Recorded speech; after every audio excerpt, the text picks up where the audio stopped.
and a lot of people being West Coasties. They're just waking up. That's for you, Nicole, if you just woke up and you're going to watch this later on. A couple guys wanted me to record it there, so I'll just go through the information and just kind of have a conversation with you, Kevin, and we can learn from Patrick together. Yeah, so just kind of go over what we always do, macro, micro trends, and then spend time with Patrick. I thought this was cool. I just kind of wanted to talk. There's a lot of information in the news about the sky is falling and the real estate market's falling apart, but home values are still up.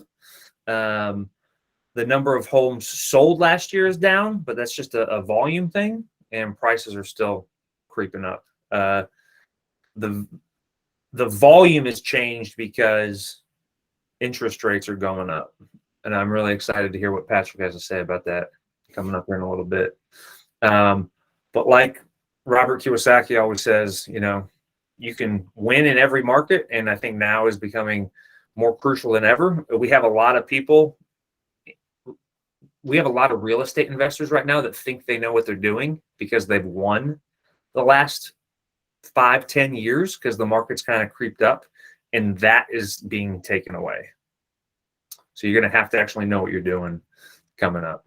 So it's just a chart showing supply.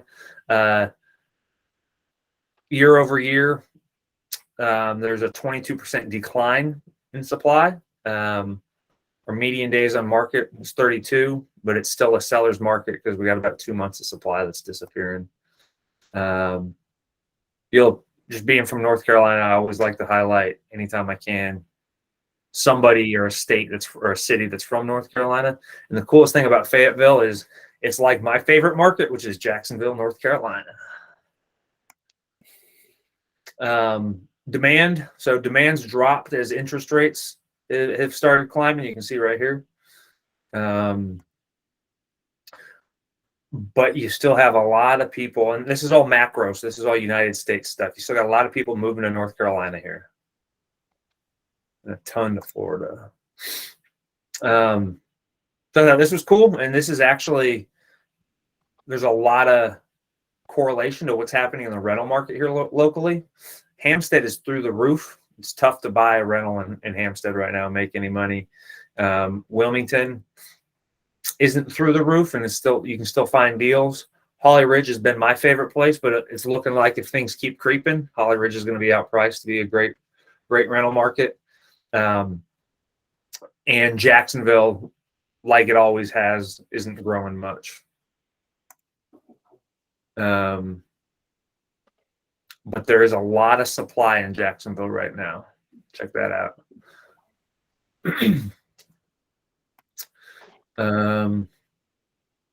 Decent demand. You just got a lot of transitory stuff happening in Jacksonville. But okay, so what does this mean for rentals? So rent prices have continued to climb. They're up a ton from where they were last year.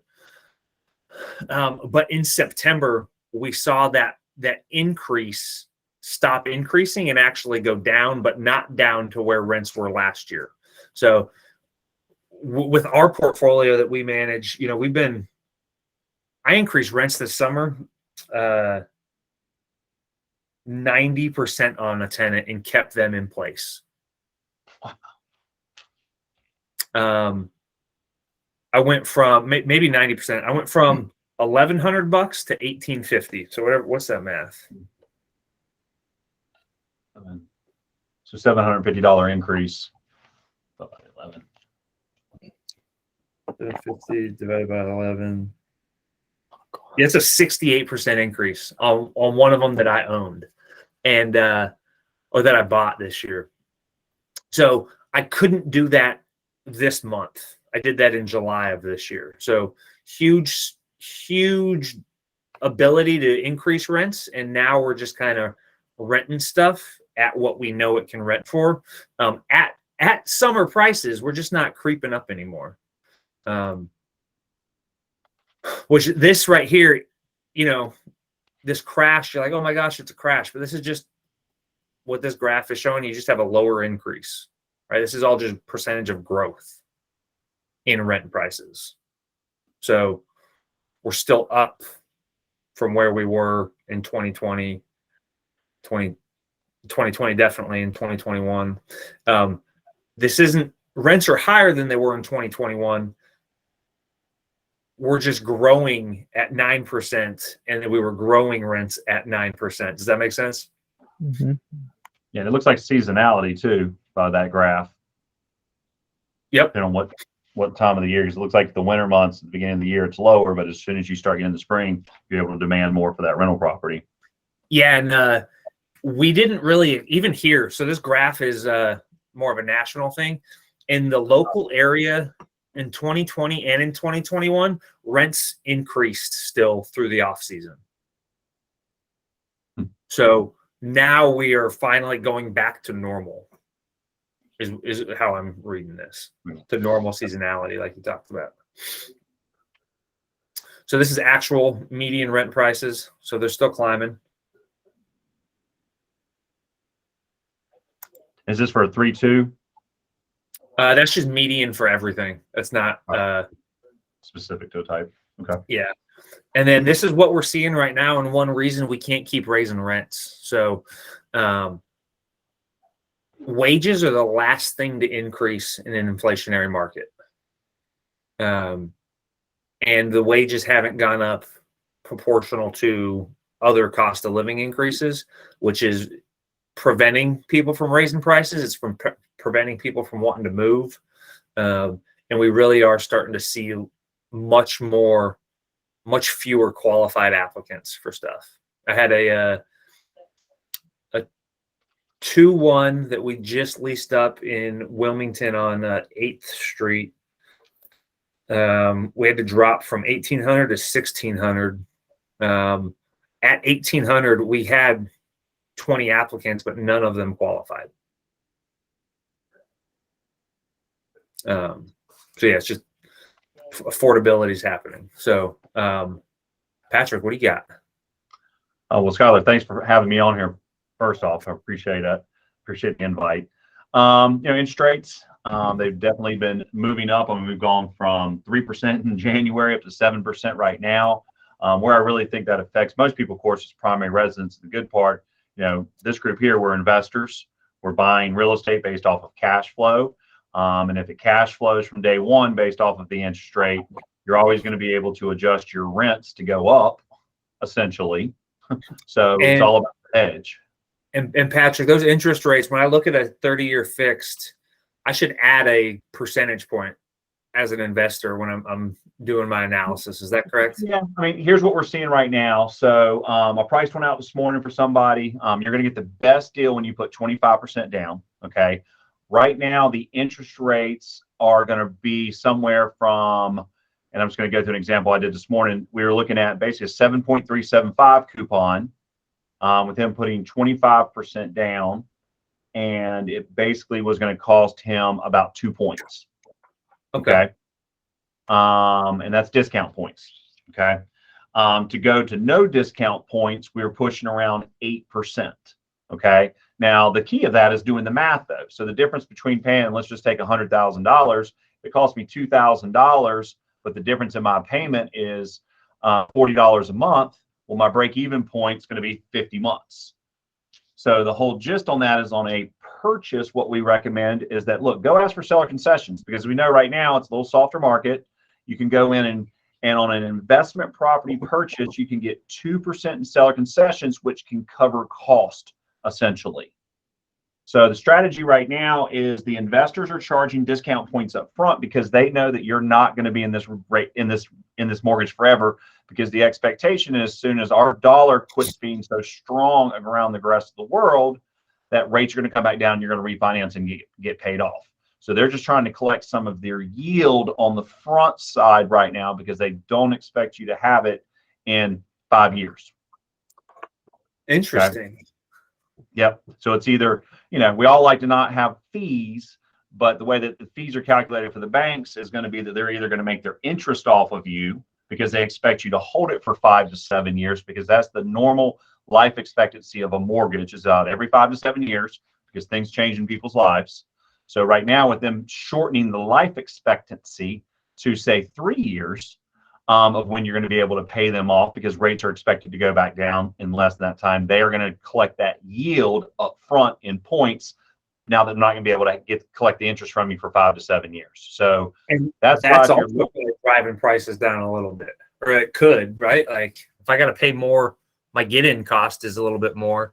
My purchase price might be. Well, that's where it's to be strategic about it. Don't go in and try to beat the seller up on the price. Go in and try to get the seller concessions. So if you want to negotiate, which we all love negotiation, that's why we're all investors and do this stuff, is that go negotiate. But let's just say that at the end of the day that you end up negotiating a property for $200,000, but before you sign that and go like that's their bottom line, let's actually change this to 204 and give me $4,000 in seller concessions, and you're still walking away with your 200,000, because at that point you're just letting the underlying asset cover that expense to do the deal, to pay those points. Okay.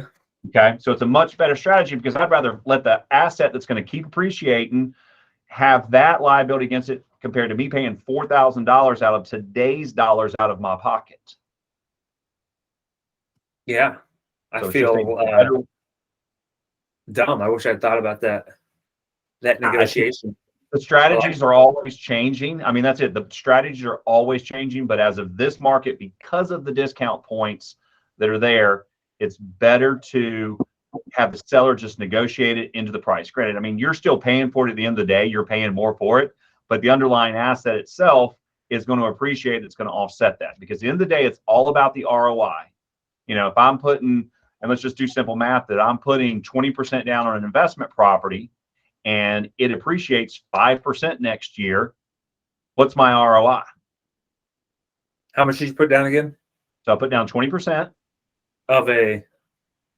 I put down 20% on any property and it appreciates 5% next year. What's my ROI? Are we doing cash on cash or are we doing IRR? Cash on cash. What's my ROI? It doesn't matter. It's whatever your cash on cash was. Here's what it boils down to: is if I put 20% down and the property appreciates, I just made 25%. If I put down 10% and the property appreciates 5%, I just made 50%, because it's what I have into it compared to what it just went up. It's not what I owe on it. It's how much was my initial investment cost. So the key is minimizing that initial investment cost.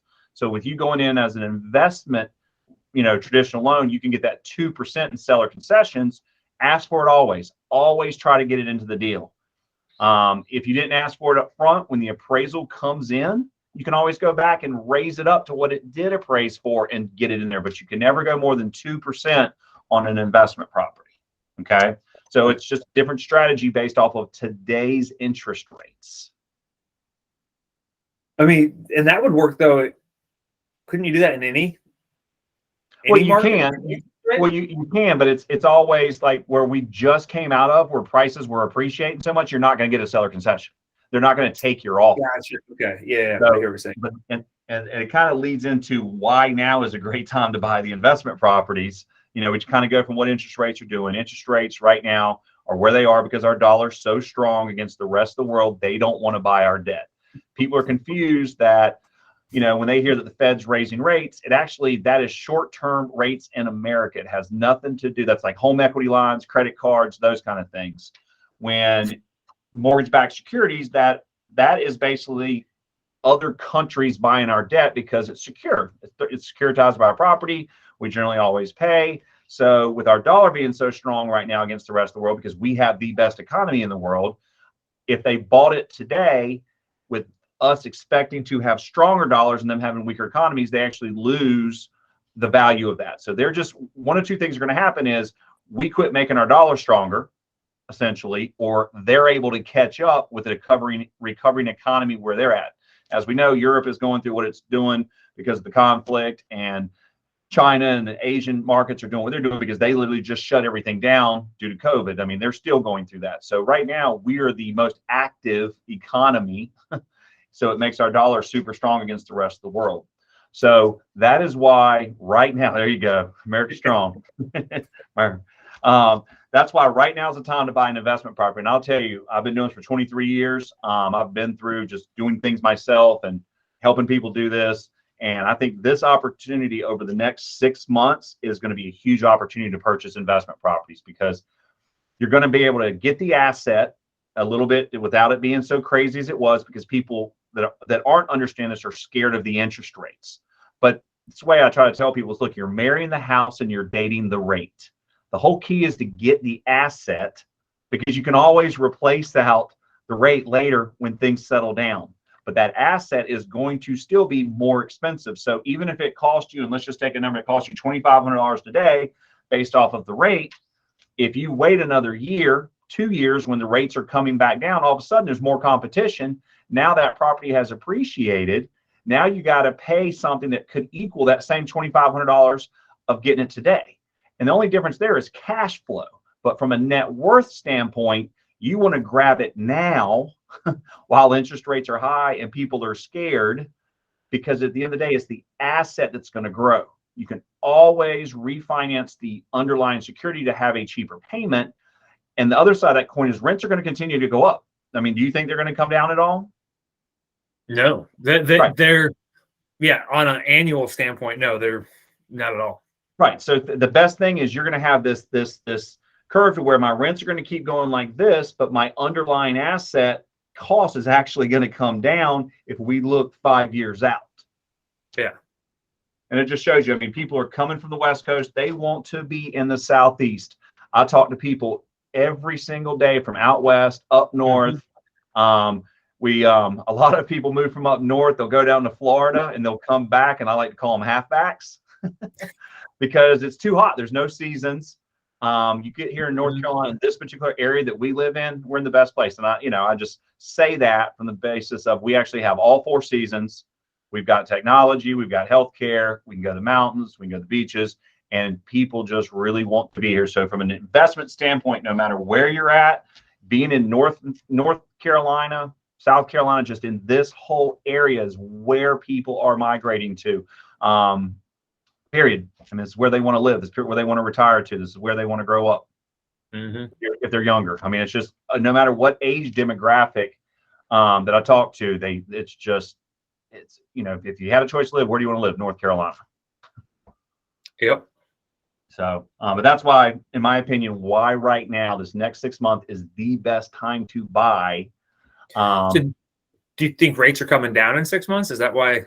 Rates will come down. Yeah, I mean, rates will come down. But here's the thing. I mean, a rate's temporary. As long as you're cash flowing right now, as long as you're making $100 on that investment property, net, as long as you're making that money, then at the end of the day, you're going to be able to make more rent and you're going to be able to reduce your expense at some point within the next 5 years. I can tell you that.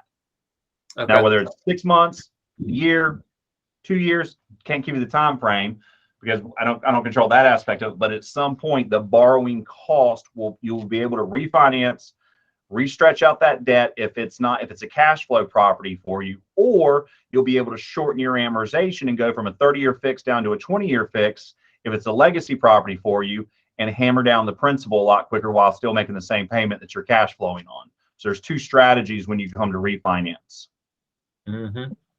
Okay. Yeah. Nick, if you missed all of that, you need to buy more properties right now. Welcome. So does that answer the questions on why now is a great time to buy our investment properties? Does that cover that? Yeah, I'm all about it.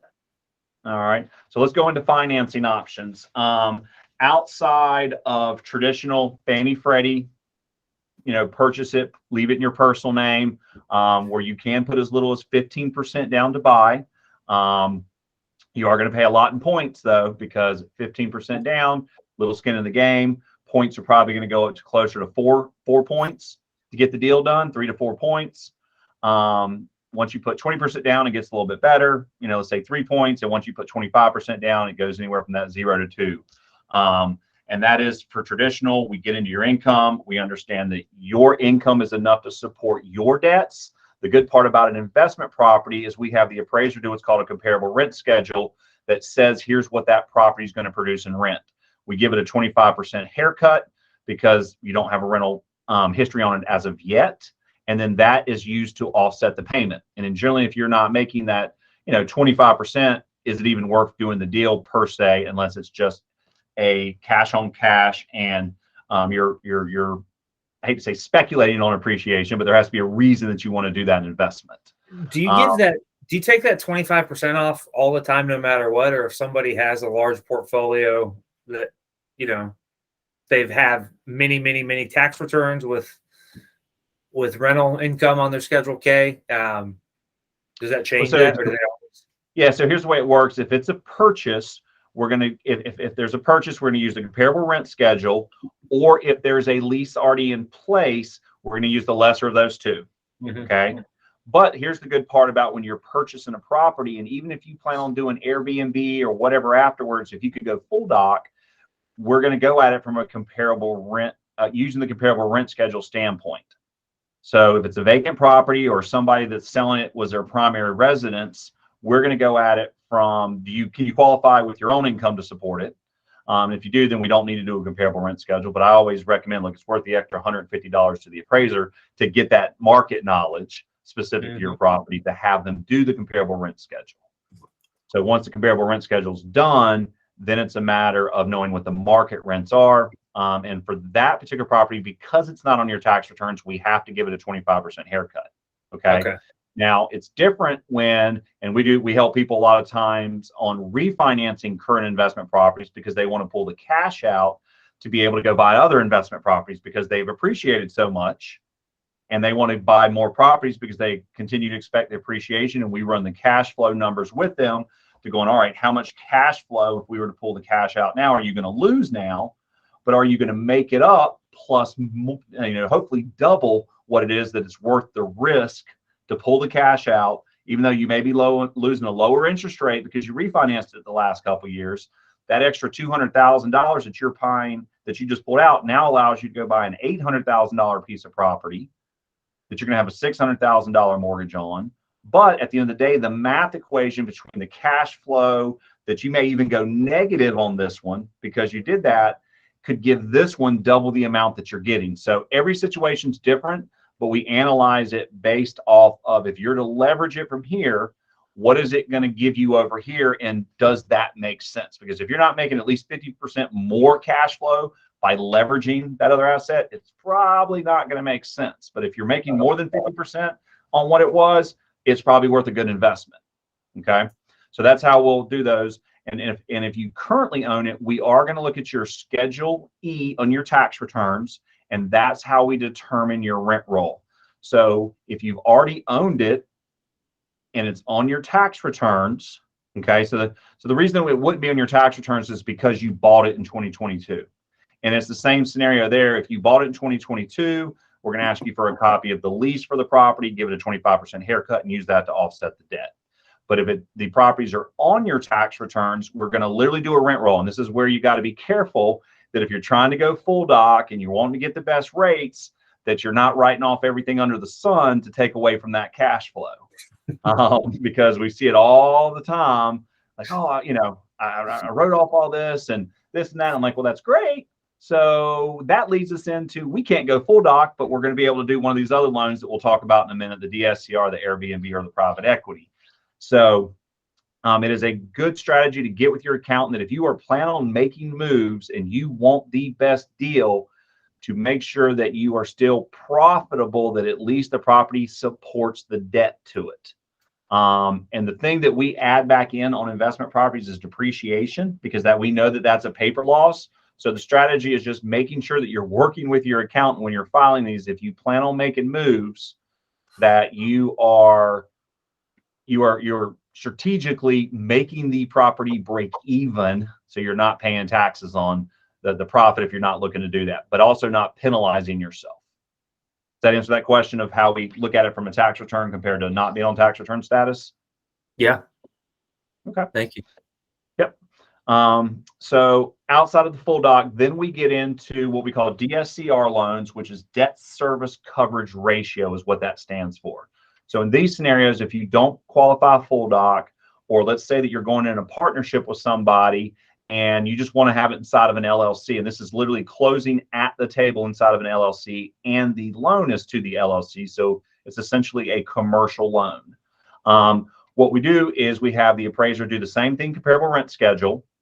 And just for an example, let's say that the principal, interest, taxes, insurance, HOA is $1,000 a month, but yet you can get $1,250 in rent.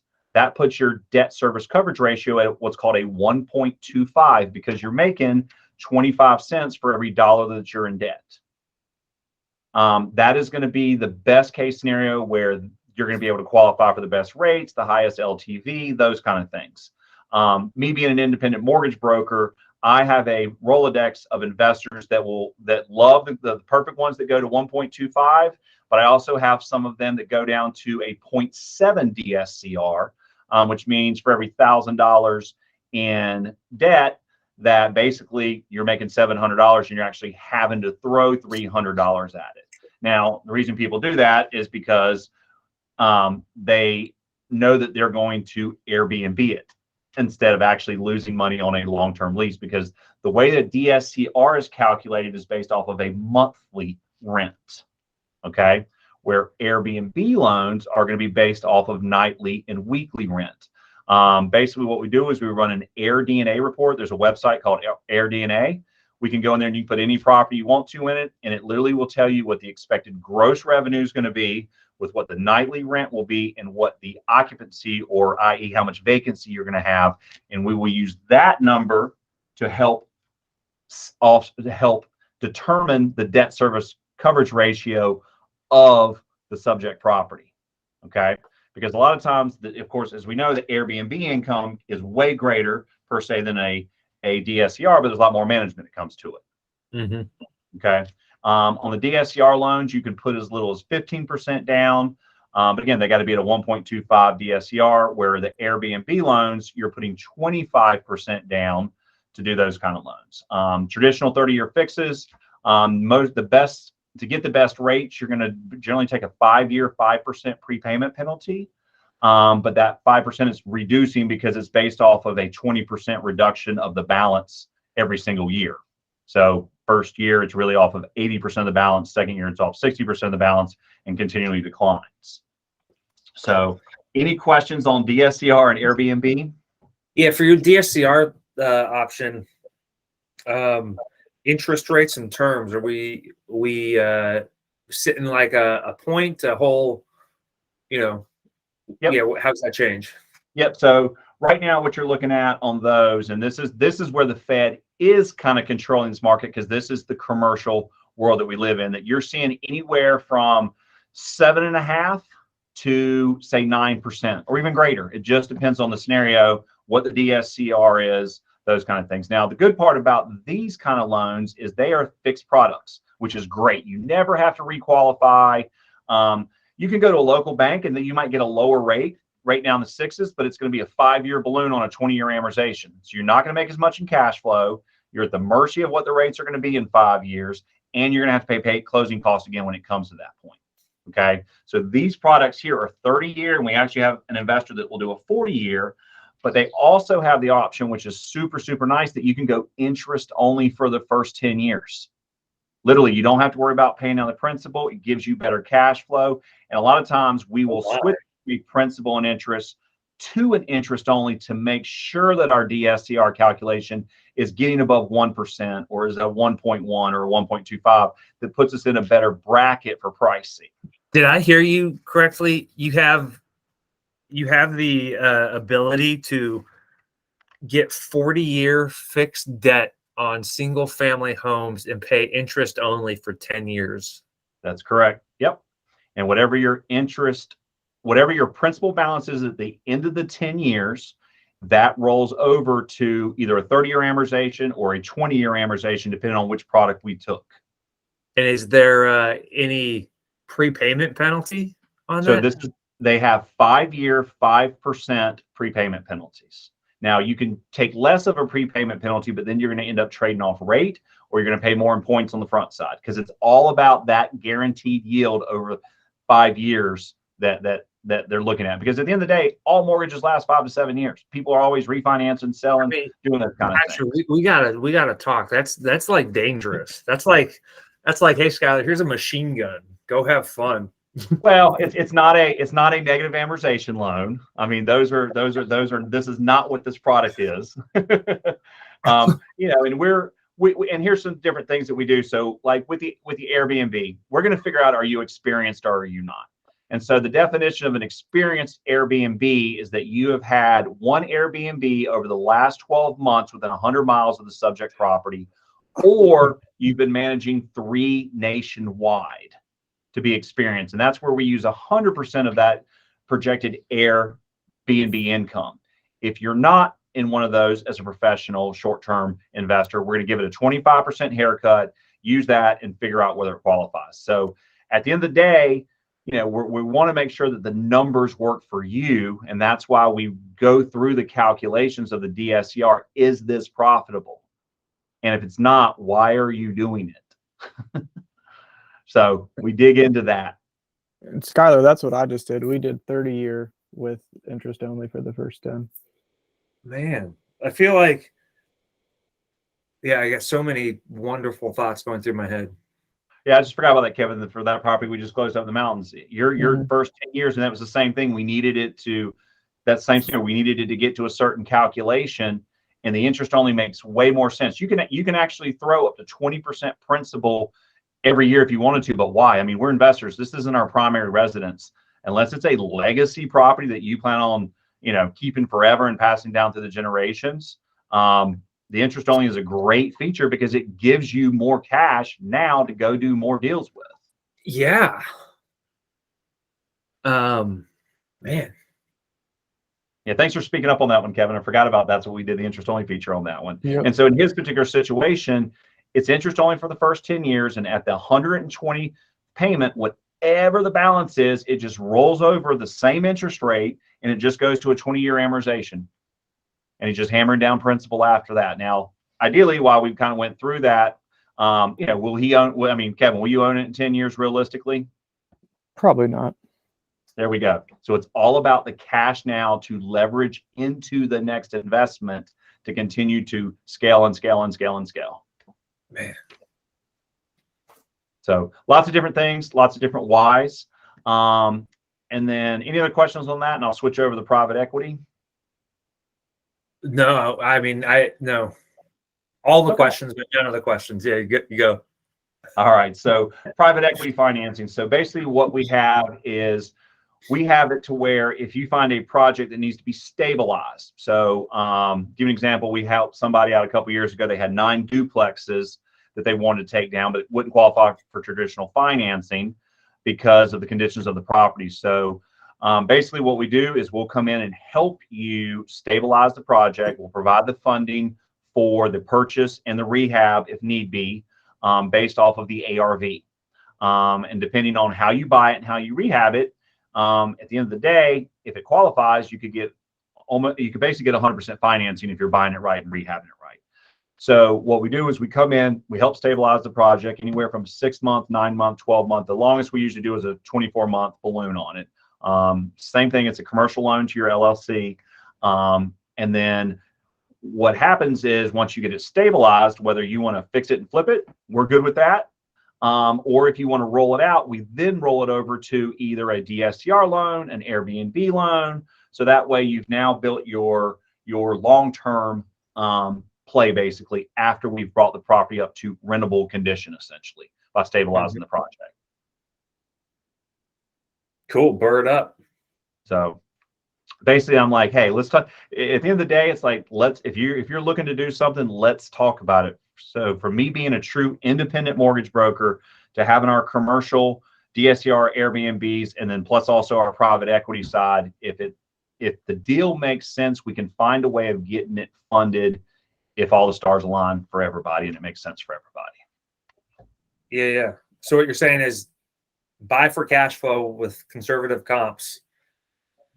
And I can give you those. Sean can sell you the home and Patrick can give you the money. That's what it boils down to. And then we can all retire. I don't know if we want to retire young, but we definitely want to make sure that we're rich at the end of the day, because I know I always got to be doing something. Yeah. The option of Cool. retiring. I had no clue. I knew you had the DSCR, but I didn't know about the interest only option. Which makes me, I got one devil on my shoulder saying, Skylar, you got to be, I'm very conservative. So interest only. I've seen people get burned big time, but. Well, I mean, here's what it boils down to. At the end of the day, it's not a negative amortization. You're not stacking any deferred interest on it. That's where people got in trouble. This here is if it cash flows from day one. Yeah. And it's where it's perfect. And I'll tell you where we use it a lot is, to give you an example, we helped a gentleman. He had a reverse mortgage on his house that he lived in. He was an older gentleman. So we literally, in the way a reverse mortgage works, is you don't have to there's no principal and interest payment requirement. You're responsible for your own taxes and insurance, but he had all this equity there, and he was trying to figure out a way to create cash flow. So basically what we ended up doing, we said, look, go do a draw against your reverse mortgage, because you don't have to make a payment on it anyway. We're going to use that for a down payment on a duplex beach property, essentially go interest only on it.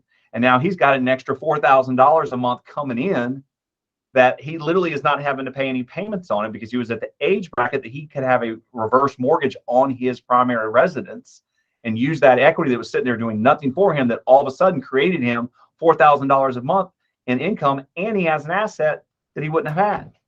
Yeah, gosh, I love being creative. Yeah, every scenario is different, and that's why we just like to get into what are we working with before we get into the project. Yeah. I think you've helped Nick out. I don't know if Nick can hear us. Does that name look familiar? I see his picture on there. Yeah. He's not as good looking anymore. Oh, there we go. I'm pretty damn good looking. Yeah. But yeah, Patrick's helped us on a number of deals down there in Wilmington. So an interest only is an interesting one. I'm kind of like Skylar, though. I've always been a little shy of those. So, but right deal, did it make sense? Yeah. Well, no, what it boils down to is an interest rate market like this right now, where normally when the rates were low, you would want to do a principal and interest payment, because the rate's so low, you can hammer. Well, I guess one quick question. So you said a 5 year, you have to hold it for 5 years. What happens if the market goes good and you want to sell it in 4? Is there penalties then too, or no? Yeah. So here's what happens. It's just I'm getting feedback. It's just it's cost of the deal at the end of the day. Does it make sense to sell this property, okay, or refinance it, knowing that penalty is there? And that's where we do the math. I mean, from the point of, let's just say on a $500,000 loan, and just say you sold it in the very first year on a $500,000 loan, the prepayment penalty is really only on 80% of it. So you're at $400,000. So at the end of the day, on $400,000 at 5%, it's 20 grand. And so if you bought it right and somebody's willing to give you 100 for it, and you've got to pay that $20,000 penalty, who cares? And then of course that decreases and decreases and decreases from a point that somebody offered to buy it from you. Now, from a refinance standpoint, it's a matter of how much lower is your payment going to be now, based off of the new balance that we're going to finance for you. Because at the end of the day, it's cash flow. If I can go from an 8% down to a 5.5%, but I'm going to have to add $15,000 worth of balance, which is going to be a difference of, maybe $50 over 30 years. But yet it's going to give me $300 more in cash flow today. I'm good with that, because it's an appreciating asset anyway. So does that kind of help, answer that, Nick? Oh yeah, that makes sense. I appreciate it. Yeah, no problem. So yeah, and I just looked here. You said as you pull that up, so you had bought a couple here in Wilmington. Do you have those as long terms or short terms on Lingo and Nunn? Those are long terms. Those are all long terms. Okay. Yeah. Man, well, thank you, Patrick. That was Sean and I are working on something, so we'll probably give you a call. Got some wheels turning there. So yeah, I mean, what I would say, I know you're going to kick this out to your people. If anybody like to reach out to me, You Google my name, Patrick Stoy. It's MC Mortgage Group, not NC, but Mary Charlie. MC Mortgage Group.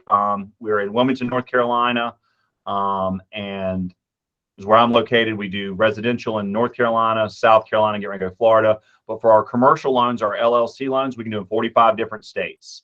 So generally, we talk with people all over the country and help them structure their portfolios for what makes sense on the project that they're working on. So feel free to search me there.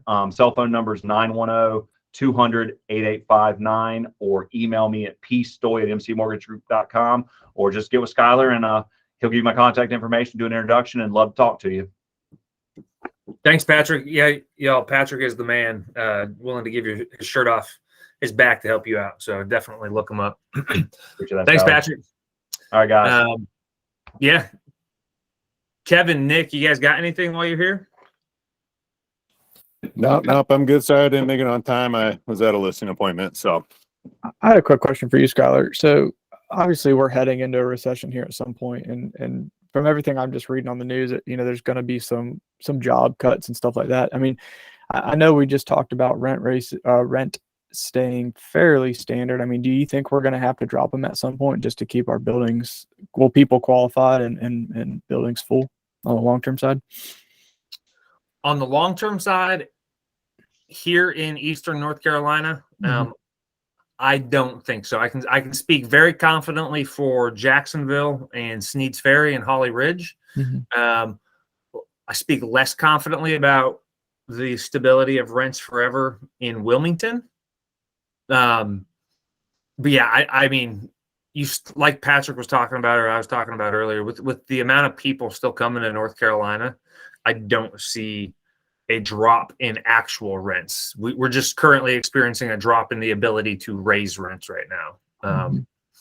But I don't think we are going to be dropping in rent prices. There's still a ton of demand.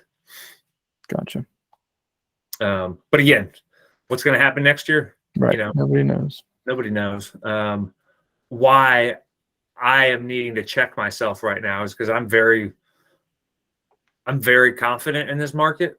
I'm very, very confident in this market. I'd say I'm confident in the Fayetteville market. I've kind of chosen that towns supported by militaries are my investment strategy right now. So I've been here for 10 years and I know what it's like. You don't have a lot of appreciation, but you do have a lot of good cash flow. Are you still seeing people make some money in Jacksonville? Because I know the last few times I looked, I mean, it's hard to cash flow much more than $100, $200 a house. Yeah, I mean, you're right. You're looking at $100, $200 a house. It really just depends on how long are you willing to look for something. All of my best deals have not been bought on the MLS. Yeah, and it's after looking through a lot of haystacks for that needle. So, that's why I said a lot of people have been winning the last, I'll even say 10 years with not a lot of real estate investing knowledge or know-how, because the market has saved them. I mean, I don't know if you were at one of Sean's Pints and Properties. It was like 4 or 5 months ago. This guy came in and talked about apartments, and he bought a couple apartments and was super excited, and then realized he bought very wrong and was bleeding cash. And this was the end of 2019, and he bled for all of 2020, and then the market turned around and saved him, and he ended up making money. And I think we have that experience for a lot of single family homes, and it's just making buying harder. But as buying gets easier and you know what you're doing, I think that, you're going to be able to cover your debt. Don't sue me, but you're going to be able to cover your debt on single family homes in this market as long as I'm going to be managing here. That's going to be a long time. Does that answer your question? Yeah. Just curious. Yeah. I'm trying to do a little bit of both here. So obviously the Airbnb gives me more cash flow, but I don't want to have all my eggs in that basket. So yeah. But yeah, I'm putting a plan together right now with Patrick, with Sean, to play Monopoly. So that's why we might be calling you with that. that interest only option. Good Cool. cash flow future. Yeah. 4 greenhouses, 1 red hotel. We build towers. And then we're building towers. I want to buy land and put billboards on it. That's what I want to. I got so many ideas. That's a good thing about real estate, guys. I mean, there's so many opportunities, so many different ways to make money. It's just picking the one that excites you and get your juices flowing and just go at it hard until your desire changes and then switch gears to something else. So we should be very fortunate that we are learning the knowledge and getting the education and going through the pain to figure out what works and what doesn't, because it always pays off at the end. Yeah. Well, cool. Well, I will be shooting this out if you want to have your wives watch it. And I better get off before I ramble and get myself in trouble. All right, guys. Good seeing you, Nick. Good hearing you, Nick. Good hearing you, Kevin. Good seeing you, Skylar. Yeah. Likewise, y'all take care. Thank you. Thanks, guys. You have a good day. Yep. You too.